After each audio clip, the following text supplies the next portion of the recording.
Start. सारी दुनिया को कोरोना के खिलाफ युद्ध में उलझाकर चीन अपने विस्तारवादी मंसूबों को पूरा करने में जुटा है। दक्षिण चीन सागर में अपनी फौज का जाल बिछाने के साथ अब वह भारत और नेपाल से सीधे टकराव पर आमदा है। सिक्किम से सटी सीमा पर भारत और उसके फौजियों के बीच शनिवार को झड़प से तनाव बढ़ गया है, तो दूसरी तरफ सरकारी channel China global television network ने अपनी वेबसाइट पर माउंट एवरेस्ट को चीन का हिस्सा बताकर नया विवाद खड़ा कर दिया है। सीमा विवाद के समाधान के लिए चीन और नेपाल के बीच 1960 में हुए समझौते के मुताबिक माउंट एवरेस्ट के दक्षिणी हिस्से पर नेपाल और उत्तरी हिस्से पर स्वायत्त क्षेत्र तिब्बत के अधिकार की बात कही गई थी। तिब्बत पर चीन अपना अधिकार जताता रहा है, लेकिन पूरे एवरेस्ट को अपना हिस्सा बताने से लगता है कि इस क्षेत्र को लेकर भी वह कोई अलग खिचड़ी पका रहा है। सिक्किम की सीमा पर उसकी फौज की हलचल तो काफ़ी समय से चली रही है। 3 साल पहले वहाँ तनाव इतना बढ़ गया था कि भारत के शीर्ष फौजी अफसरों को मोर्चा संभालने भेजना पड़ा था। चीन सामरिक दृष्टि से अहम माने जाने वाले चुंबी घाटी इलाके में सड़क बना चुका है, जो भारत के सिलीगुड़ी कॉरिडोर से सिर्फ 5 किलोमीटर दूर है। यह कॉरिडोर भारत को उत्तर पूर्वी राज्यों से जोड़ता है। भारत और चीन के बीच सिक्किम सीमा पर दोनों देशों की फौज में टकराव होता रहता है।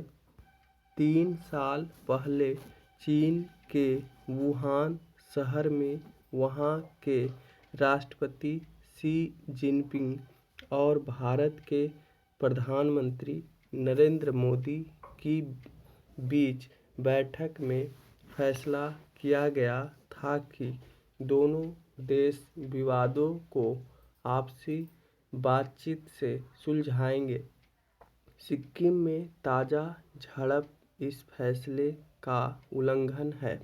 कोरोना काल में चीन अपनी विस्तारवादी नीतियों को लेकर हर तरह के उल्लंघन के लिए तत्पर नजर आ रहा है।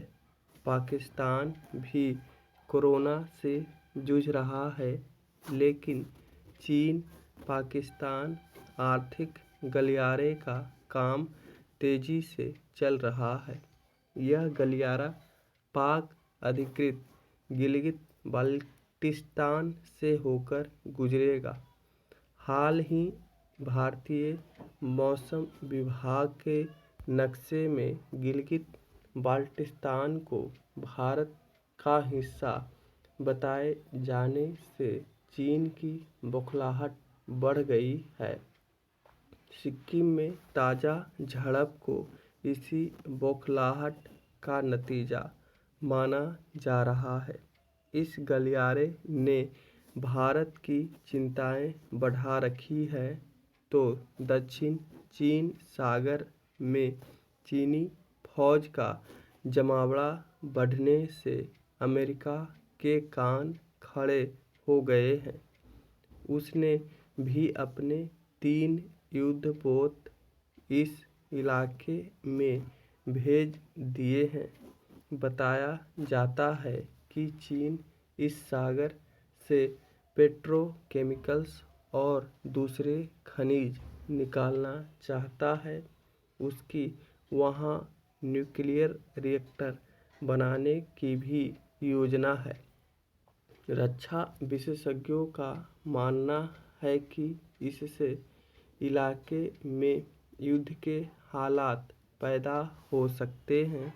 वुहान से दुनिया भर में कोरोना वायरस फैलने के बाद से ही चीन के इरादे खतरनाक होते जा रहे हैं।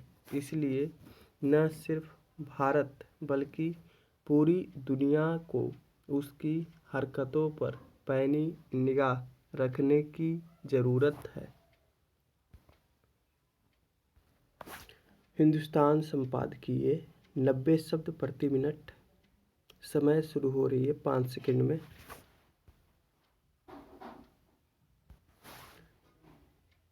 स्टार्ट। हमारी दुनिया के उतने ही पहलू होंगे जितने आसमान में तारे। हालांकि इन दिनों कोरोना सभी पहलुओं पर हावी है। इंसान भले ही सीधे उसके निशाने पर हो, प्रत्यक्ष और परोक्ष रूप से इससे पूरी दुनिया प्रभावित हो रही है। यह विडंबना ही है कि इंसान के लिए खतरनाक इस समय का दिलचस्प पक्ष यह है कि दुनिया में बहुत कुछ ऐसा हुआ है जो कोरोना से पहले असंभव था।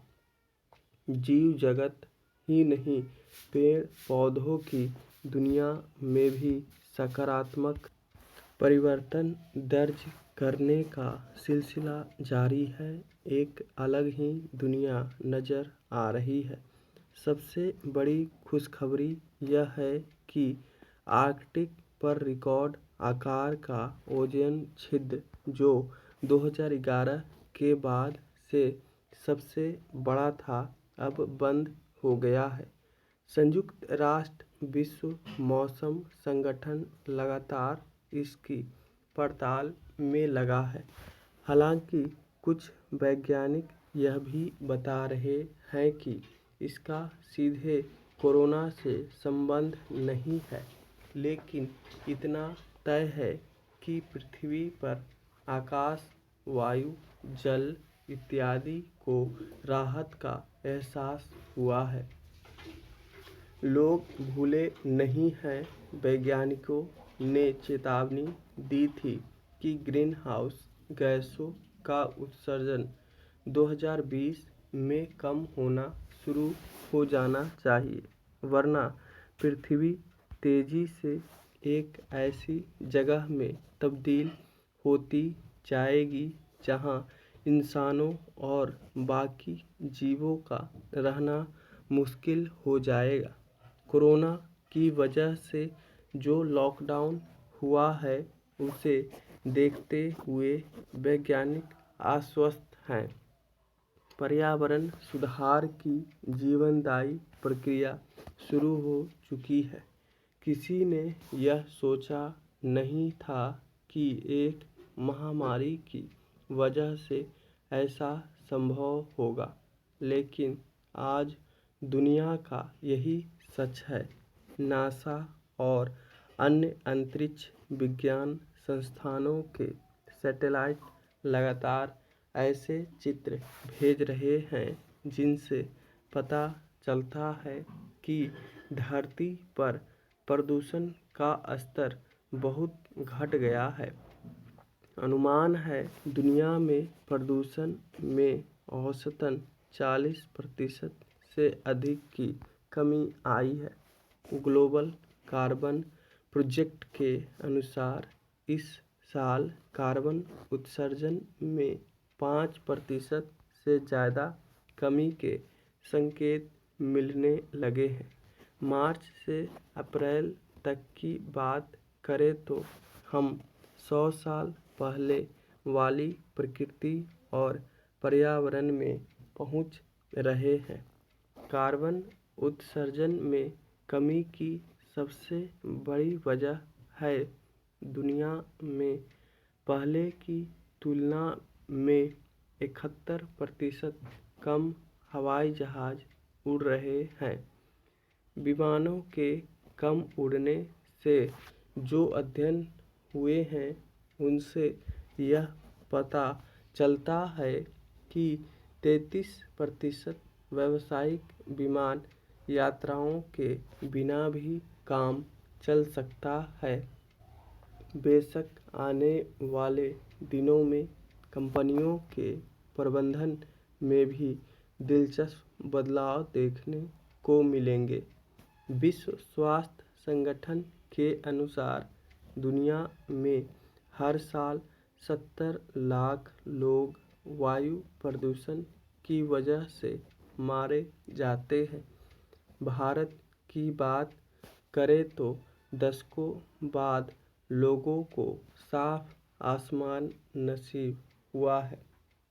Centre for international climate research के अनुसार फरवरी में वायु प्रदूषण में 30% की गिरावट देखी गई थी। अगर प्रदूषण के इस स्तर को भी लंबे समय तक बनाए रखा जाए तो हम हर साल 50,000 से 1 लाख लोगों की जान बचा पाएंगे। भारत के आंकड़े उपलब्ध नहीं हैं, लेकिन मार्च तक ब्रिटेन में सड़कों पर ट्रैफिक में 73% तक कमी आई है। गौर कीजिए, अकेले ब्रिटेन में हर साल 30,000 हिरन सड़क दुर्घटना के शिकार होते हैं। कोरोना का तनाव भले व्याप्त है, लेकिन पृथ्वी नई हवा में सांस ले रही है। तैयार रहिए, परत दर परत उसके अनेक रोचक और लुप्त पहलू सामने आएंगे। दैनिक जागरण संपादकीय 100 शब्द प्रति मिनट की गति से। समय शुरू हो रही है 5 सेकंड में।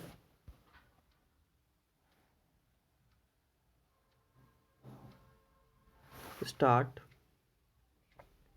यह आशा की जाती है कि प्रधानमंत्री की मुख्यमंत्रियों से होने वाली आज की बातचीत में इस पर सहमति बनेगी कि कोरोना के साथ जीने का सिलसिला कैसे कायम किया जाए। जब यह स्पष्ट है कि अभी देश दुनिया को कोरोना के साए में ही जीना होगा, तब फिर उचित यही है कि लॉकडाउन से बाहर निकलने की रूपरेखा बनाने में देर न की जाए।